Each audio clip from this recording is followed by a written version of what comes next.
Por favor, vamos a guardar un poco de silencio, nos recomponemos. Ha pasado. Perdón, un momentito.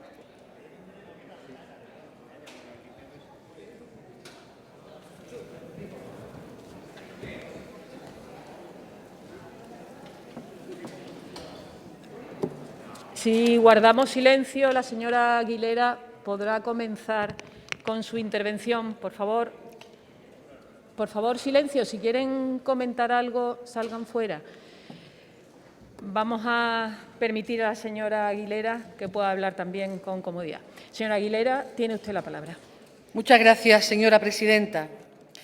En el libro de Naomi Klein, La doctrina del shock, hay un fragmento dedicado a analizar las consecuencias del huracán Katrina en la ciudad de Nueva Orleans, consecuencias esperadas y algunas más inesperadas.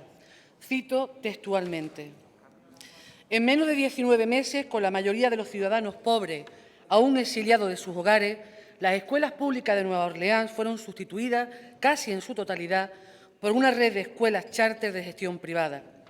Antes del huracán Katrina, la Junta Estatal se ocupaba de 123 escuelas públicas. Después solo quedaban 4. Antes de la tormenta, Nueva Orleans contaba con 7 escuelas charter y después 31. Los maestros de la ciudad solían enorgullecerse de pertenecer a un sindicato fuerte. Tras el desastre, los contratos de los trabajadores quedaron hechos pedazos y los 4.700 miembros del sindicato fueron despedidos. Algunos de los profesores más jóvenes volvieron a trabajar para escuelas charter con salario reducido. La mayoría no recuperaron sus empleos. Este concepto, señoría, es el del capitalismo del desastre. Un capitalismo que siempre, después de las grandes catástrofes, solo entiende de atractivas oportunidades de mercado y organiza ataques contra lo público. Esta idea, que tuvo lugar hace a más de 7.000 kilómetros de distancia, me recuerda lo que estamos viviendo hoy en Andalucía. A día de hoy podemos decir que el Gobierno de las derechas no ha visto paralizado su proyecto por la crisis del COVID-19, todo lo contrario. Ha sido el escenario perfecto para acelerar las grandes reformas neoliberales en detrimento de lo público. En el comienzo de la legislatura recuerdo que ustedes se presentaron a la sociedad andaluza como la alternativa a los 37 años de gobierno del PSOE. Pero su Gobierno dejó de creer pronto en Andalucía y en sus potencialidades. Sobre los cimientos de las políticas del PSOE, sus políticas neoliberales construyeron el mismo modelo que nos sigue condenando a ser el patio trasero del desarrollo.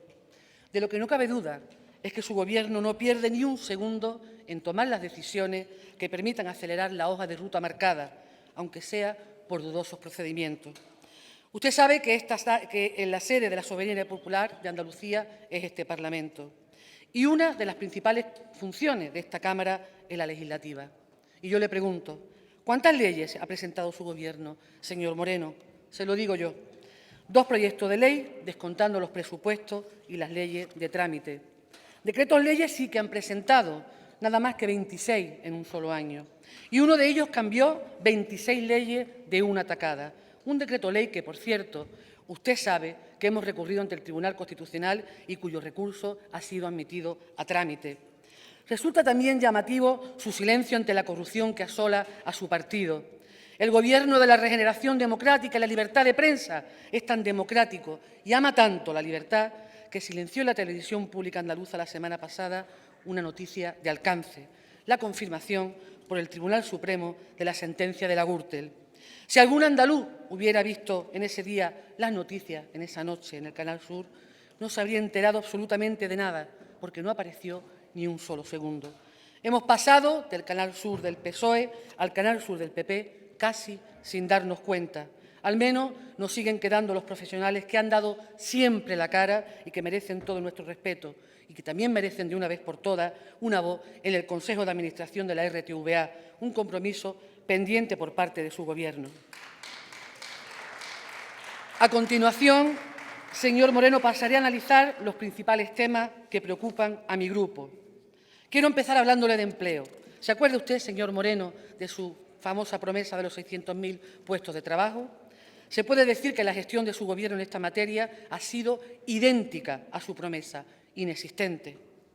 Andalucía se desangra casi en el millón de parados En España se perdieron 700.000 empleos en septiembre de 2019 a septiembre de 2020. Es un dato durísimo, sobre todo porque la tendencia era la contraria, hacia una reducción del paro, en parte gracias a los vientos de cola europeos. De esos 700.000 parados, 200.000 son andaluces, nada menos que un 28%. Es terrible, porque además no somos el 28% de la población. Por eso no entendemos que usted considerara que los datos del paro de septiembre eran datos razonables. Esto, señor Moreno, es una derrota previa. La desgracia de esta situación tiene nombre y apellido, y son familias trabajadoras, como son las familias de Alesti, de Coca-Cola, de Feni o del sector industrial de Navantia. ¿Dónde están sus políticas activas de empleo, señor Moreno? Casi 2 años después, el peso de las políticas de empleo apenas balancea la precariedad, la temporalidad y la estacionalidad laboral en Andalucía. Sabemos que los déficits de nuestro mercado de trabajo tienen su origen en problemas estructurales que ustedes son incapaces de abordar. Es más, no solo son incapaces, sino que aplican las mismas recetas que se han venido aplicando hace décadas. Esto es, un modelo económico basado en el pelotazo rápido del turismo, la construcción y las grandes superficies. Mención aparte requieren, sin duda alguna, la siniestralidad laboral. 101 trabajadores andaluces murieron en el puesto de trabajo entre septiembre de 2019 a agosto de 2020. Somos la comunidad autónoma número 1 en accidentes mortales.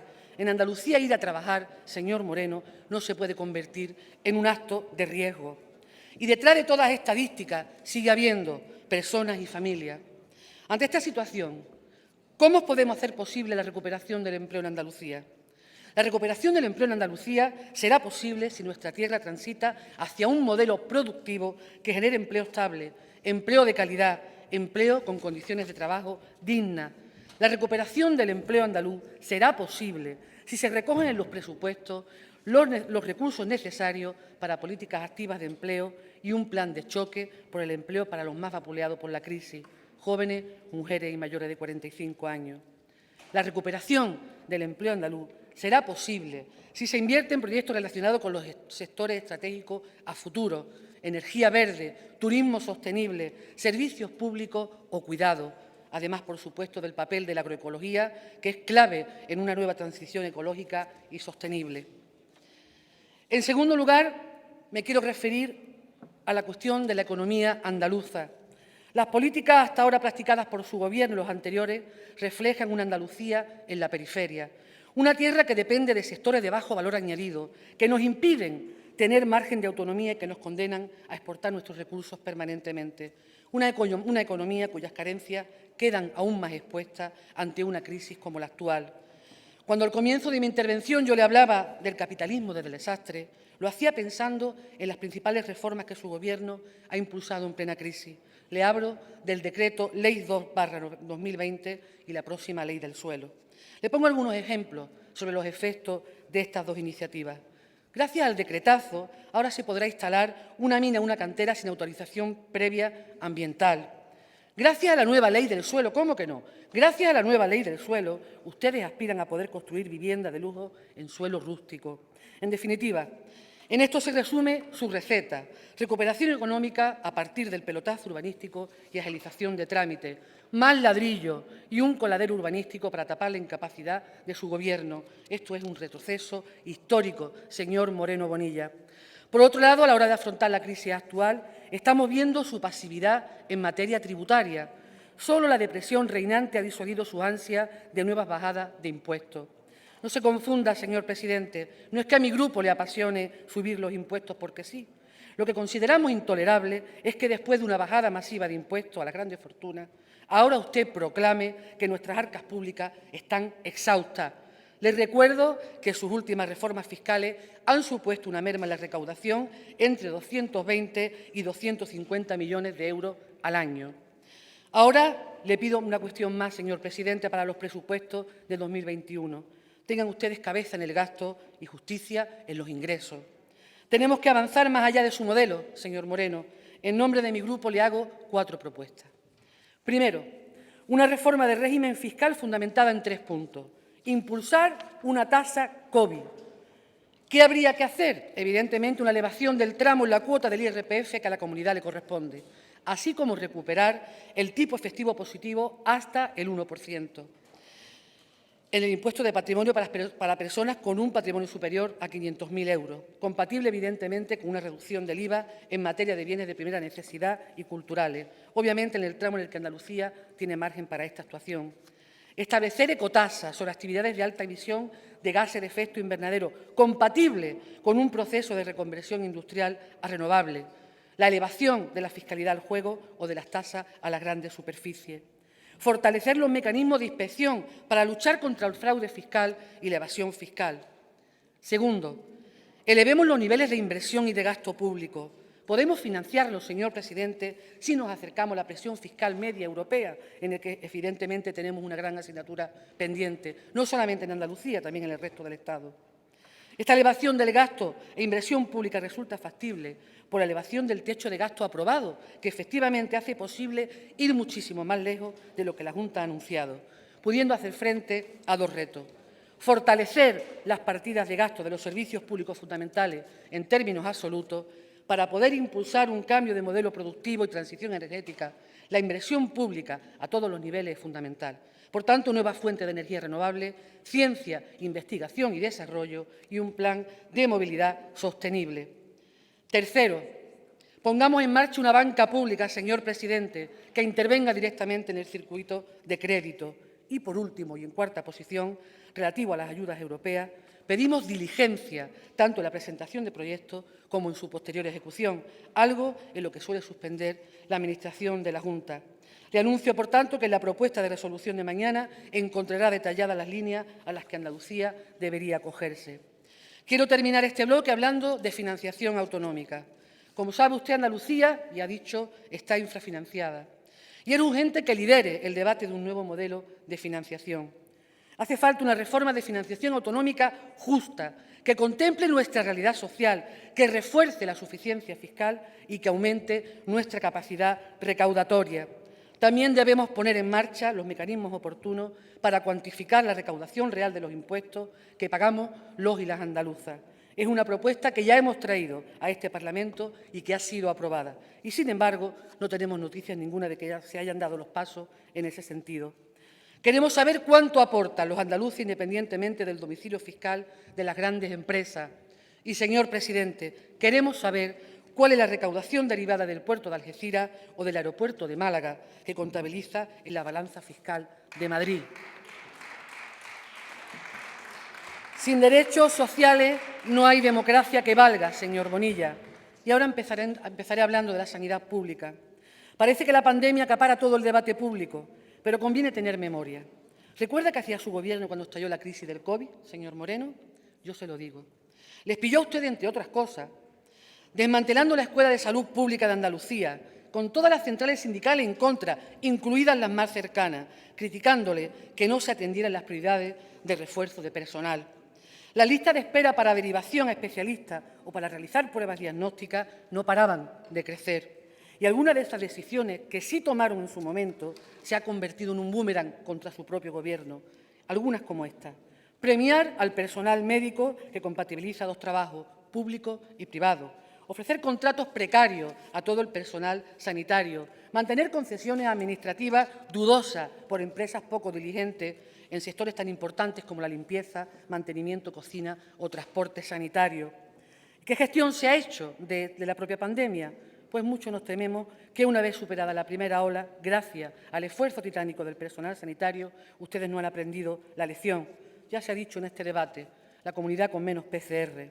Prometieron 8.000 rastreadores. Tienen ustedes a las enfermeras y a los médicos rastreando y solamente han contratado 570. Es mentira que ustedes hayan contratado 9.000 personas para rastrear en Andalucía. Primero hablaban de prevención y adelantarse a los acontecimientos. Luego tenían la oportunidad de aplicar los criterios similares en todo el territorio y lo que han hecho ha sido aplicar medidas de forma caótica. Desconfiamos de esa falta de criterio y más con los últimos datos que tenemos encima de la mesa. En definitiva, ustedes expropian un bien común para llenar el bolsillo de unos pocos, mimando la privada y desprestigiando la pública. Solo hay que darse una vuelta por un sinfín de clínicas privadas donde quien puede permitírselo recibe la atención primaria que hoy ha colapsado. Tras el fiasco de los planes de refuerzo educativo, el grave problema de infraestructuras educativas, la situación de los comedores escolares y la nefasta vuelta al colegio, toda la comunidad se sigue preguntando una cuestión. Le pido que usted me atienda, señor presidente. ¿Cómo puede seguir siendo el señor Imbroda todavía el consejero de Educación? Tienen ustedes una consejería instalada en la polémica permanente y que mantiene en tensión a toda la comunidad educativa y andaluza. Ustedes han aprovechado para quitar los límites a la concertación en FP y bachillerato. 30.000 alumnos que son un gran negocio para empresas privadas como las que fundó el señor Imbroda, que, por cierto, también da licencia a su propia empresa, o al menos a la que fue su empresa. En cuanto a la vuelta al cole, ya todos lo sabemos, contrataciones insuficientes, porque son, además, no son estructurales, son coyunturales, evidentemente. Y usted tiene la educación en una situación terrible, ratios excesivas, planes de infraestructura que no verán la luz nunca, eliminación de 400 líneas de la pública, 12.000 niños, que, por cierto, dice usted que lo va a solucionar el tema del comedor escolar, pero que siempre pagan los mismos. Para esas cosas no hay diligencia. Y precariedad laboral de las PETI. En cuanto a sus políticas sociales, yo les recuerdo esa película extraordinaria de Ken Loach. No sé si usted conoce a Ken Loach, pero es un gran cineasta, sobre todo con un gran compromiso social. Este cineasta hizo una película preciosa que se llamaba Yo, Daniel Blake. Se la resumo rápidamente. Se trataba de un británico de 59 años cuyo médico le prohíbe trabajar por un problema de enfermedad cardíaca. Era la primera vez que este hombre se enfrentaba a pedir una ayuda social. Tal fue la maraña burocrática con la que se tuvo que enfrentar que fue prácticamente imposible acceder a ningún tipo de ayuda. Evidentemente, siempre las mayores desigualdades del sistema se ceban con aquellas personas que menos tienen y, desgraciadamente, esta realidad no es ajena a Andalucía, ya que el efecto Daniel Blake lo estamos viviendo con la renta mínima de inserción. Oxfam habla de más de 200.000 andaluces después del COVID. UNICEF dice que los niños y menores de edad en Andalucía, la situación de riesgo de exclusión social de estos niños estará a 10 puntos superiores por encima de la media nacional. Enormes listas de espera donde los andaluces que más lo necesitan no encuentran respuesta por parte de su Administración. Para una renta mínima de inserción, 8 y 10 meses, en algunos casos hasta 22 meses.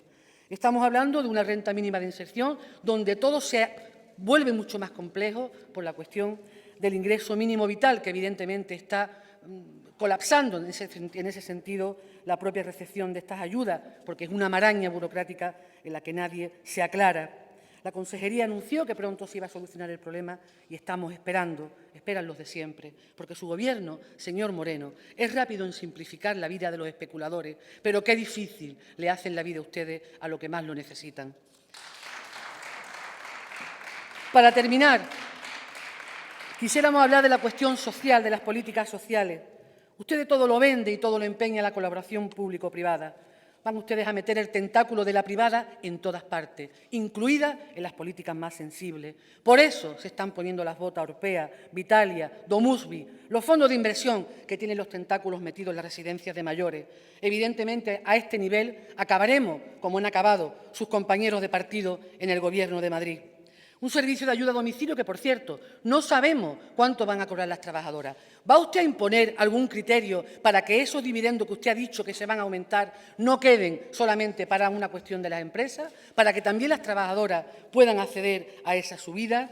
La conciliación es su gran deuda pendiente. Las ayudas al alquiler no llegan. No hay una red de cuidado para cuidar a todas las personas que necesitamos. Yo creo que si la pandemia ha demostrado algo es que la red de cuidado es manifiestamente deficiente. Y eso está sobre las espaldas de las mujeres, que tenemos que cuidar de nuestros hijos, que tenemos que cuidar de nuestros padres y, evidentemente, ante una falta por parte de la Administración Pública de intervención. Están ustedes acumulando muchos retrasos para quienes más lo necesitan, para las ayudas al alquiler, para las ayudas a las víctimas de violencia machista. Estamos hablando de retrasos de hasta 5 meses para esta cuestión. Y, además, estamos hablando de mujeres que, como usted bien ha dicho antes, ha sido escandaloso el número de demandas que han hecho para petición de ayuda. Evidentemente, un 47% más que el año anterior. Su aportación ante eso ha sido el teléfono de violencia intrafamiliar que le exigía la extrema derecha. Una iniciativa diseñada fundamentalmente para retroceder años tras una lucha infatigable del movimiento feminista. Señor presidente, Somos conscientes, faltaría más que no lo fuéramos, de que nadie estaba preparado para vivir estos momentos tan terribles. Eso es indudable. Pero la pandemia ha puesto al descubierto de manera descarnada la dependencia de nuestra economía, la debilidad de nuestro mercado laboral y la infamia de sus recortes. Antes hemos visto un debate importante, parecían ustedes el dúo Pimpinela. Lo que pasa es que son el dúo Pimpinela del 135, del austericidio y de los recortes, que son los que han traído a nuestra comunidad a la situación en la que hoy se encuentra. Nada más y muchas gracias, señora presidenta.